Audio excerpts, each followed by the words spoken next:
Assalamualaikum warahmatullahi wabarakatuh. My name is Ayu Ismahani Huda binti Ismail.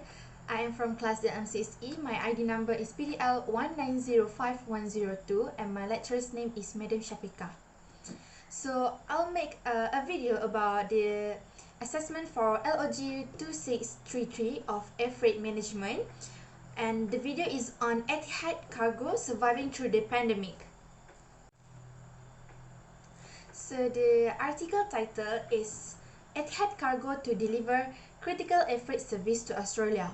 So from this article, we are asked to explain more about some questions from this article. So the first question is, describe the network carrier and how integrated cargo network operate. About network carrier is a network of scheduled air services to and from their main or secondary hub airport. It is also a carrier that transits from one airport to another airport to arrive at the destination. But most network carriers use a major hub airport, especially long-haul flight. Passengers got to choose network airline based on variety of factors. Network freight is part of an established network of air freight agents worldwide. So with this strong network, it enables us to work more efficiently in delivering the cargo in terms of optimizing space and transport time, which then translate to a more competitive pricing to customer. Next, I will explain about how integrated cargo operates. So the integrated carriers offering door-to-door services by combining air and land transport. It is also fast and reliable transport because it has a guaranteed delivery times and have tracking systems. In addition, parcels will be delivered to hub airports by small aircraft or trucks and sorted using automated handling systems before being flown to a destination airport or another regional hub for final distribution. The largest air freight carriers are the integrated carriers FedEx and UPS, both of which rely on their domestic market for about 60% of their traffic. Other major integrators include DHL and TNT, but they have relatively small proprietary fleets. All four rely on wet leases and other scheduled carriers to provide the additional air cargo capacity to serve their global networks. All four own and operate road transport, but again rely on third parties to provide the capacity needed for their global networks. Typically, these carriers operate out of large regional hubs which are interconnected by wide-bodied aircraft and collect and distribute cargo through smaller national hubs connecting to their local truck network. Their networks were initially established in North America and Europe, then extended to East Asia and more recently to the Middle East. These carriers have been more cautious in developing networks in Africa and Latin America, relying as much as possible on other carriers. So we go through the second question, which is explain the ideal low-cost carrier are able to provide more service to freight forwarder.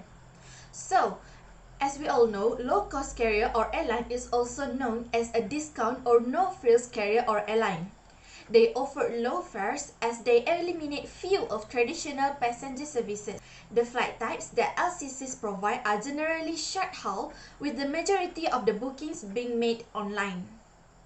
LCC are able to provide more service to freight forwarder are because these aircrafts have very limited lower deck cargo capacity once they are usually full passengers loads and their checked bags have been considered.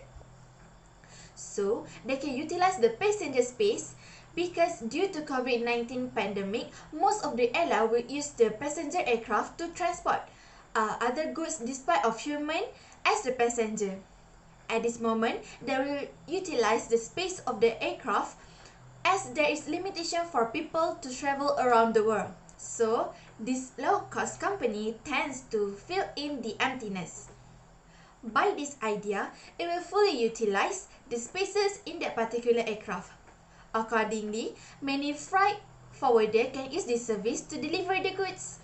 low insurance and high level of security.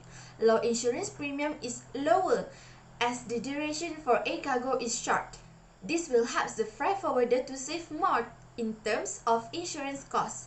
As for security, the forwarders will not be worrying about the safety as the airport controls the cargo and manage it tightly in order to prevent theft and damages.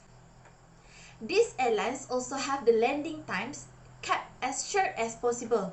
The shorter the landing time, the quicker the turnaround time. More trips equal more work for the staff. They have many chances to run their business when they have lots of trips and the delivery times within the estimated period will be accurate. The plans of budget airlines tend to operate all day non-stop. This airline will schedule only 30 to 45 minutes between the landing of one flight to take off another and leave so little time to clean the airplane, and however means that this airplane is always making money. Same goes to the freight forwarders. Okay, next for the third question, which is from your understanding, describe any Etihad cargo product that has managed to encourage more shippers to use air freight in their logistic processes. So, air cargo product is the products that one air freight provide for the logistics service. On another word, it is a shipment of the goods through an air carrier. So, what is Etihad cargo products? Firstly is the fly culture. Fly culture is a specialized transportation service for rare and precious artworks, sculptures, and musical instruments. They'll transfer your valuables safely, securely, and discreetly around the world. It dedicated pallets and cool room storage at the temperature required and prioritize delivery at destination and confirmation of arrival. It being monitored through the Abu Dhabi cargo terminal by a dedicated trained Etihad cargo handling team.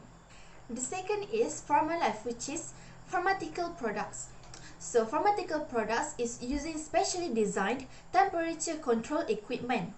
Ship pharmaceuticals in the shortest amount of time feasible while following to strict compliance guidelines. It is also have temperature control storage and cargo hold temperature devices in the aircraft. So they form a COVID-19 vaccines workforce comprised of a steering committee and a working group to manage all anticipated elements to avoid the last minute pressure. Next is the fresh forward products, which is fresh fruit and flowers. So the cargo in Etihad is designed to make the process of moving fresh fruits, vegetables, dairy, fish, meat and flowers as straightforward as possible, which is it will be simplified. All cool rooms are equipped with alarm temperature monitoring system, and during this pandemic, the facilitation of international trade and delivery of essential supplies is more important than ever. If you can see from the article, it means that essential supplies such as foods are very valuable. By that, they can use the secure international services while deliver the supplies because the services state-of-the-art armored vehicles, escort and handling and even securing storage aside and fully insured door-to-door delivery service around the world. The last product is the live animals. Animals are transported by air because it is the quickest and safest mode of transportation. From family pets to global conservation projects, Etihad Cargo provides a customized solutions for transporting animals. So it is strictly adhered to all regulations to ensure the safety treatment for all species entrusted in their care. They also have climate control and pressurized compartments to ensure maximum comfort in the aircraft hold. Also, it has dedicated handling, pallet build-up, and ramp transport by specially trained staff. Next, for the fourth question, which is the issue in air cargo capacity is when traffic begins to pick up. Freight rate can move up again quite rapidly as shortages of capacity appear on same routes. Give your opinion in the recovery process of gaining back air freight demand. So this is my answer. It is still unclear when the industry will fully recover from COVID-19, but all estimates suggest it will take several years especially for intercontinental leisure passenger traffic. So let's talk about on how the recovery process will work. In my opinion, in today's logistic market, freight forwarders must act quickly to increase sales and differentiate themselves from competitors. However, since 2019, the logistics industry and other economic activities have been impacted by the pandemic situation. However, what distinguishes one freight forwarder from another? Regardless of a freight forwarding company's size or global reach, many other factors can help it become more popular with customers. A successful business means you were able to attract and convert your target market into customers through factors. The higher demand, the greater the market will grow. So my suggestion, one of the ways that we can do in increasing the demand is firstly co-loading. Co-loading is where they consolidate all the goods in one shipment or share freight with other carrier to cover all the shipment and fulfill all the demands. Secondly, increase the capacity of aircraft. They can modify the freight capacity according to their needs to load all the goods to cater the demands. Next, utilize the facilitation. For example, include all the passengers airplanes to be used for cargo operations since it was not occupied with people during pandemic. And lastly, assessing the charges for partial loads for goods that entering the cargo.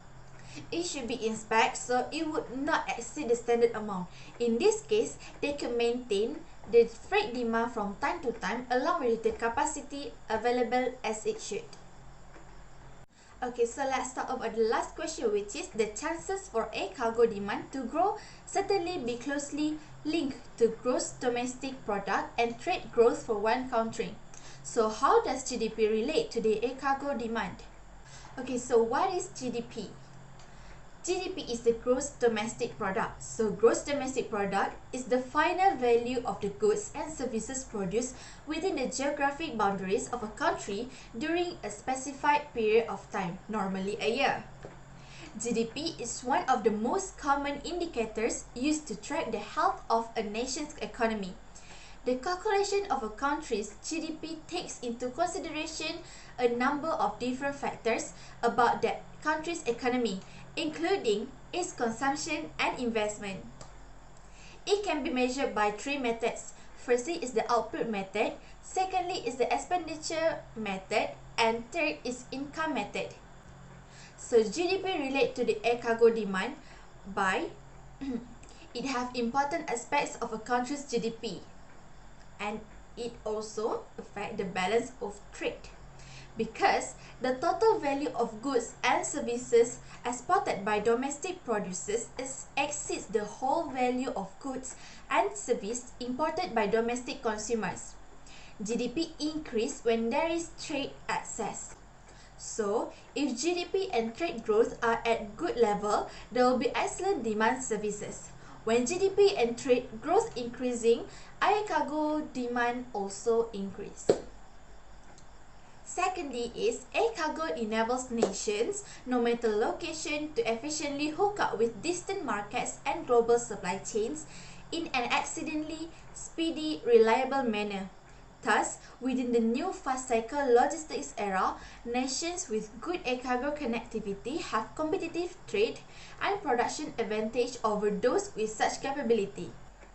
Also, there is a long-term statistical relationship in turn between levels of air cargo volume and both GDP and GDP per capita. Zero-order correlation for 95 nations over the 1980 to 2000 period revealed that by knowing air cargo volume, one can predict at the GDP and GDP per capita with over 90% accuracy, and vice versa, given mutual causality. So, that is all explanation for my answers for the question that I've been provided in this assessment. So, that's all from me. Thank you.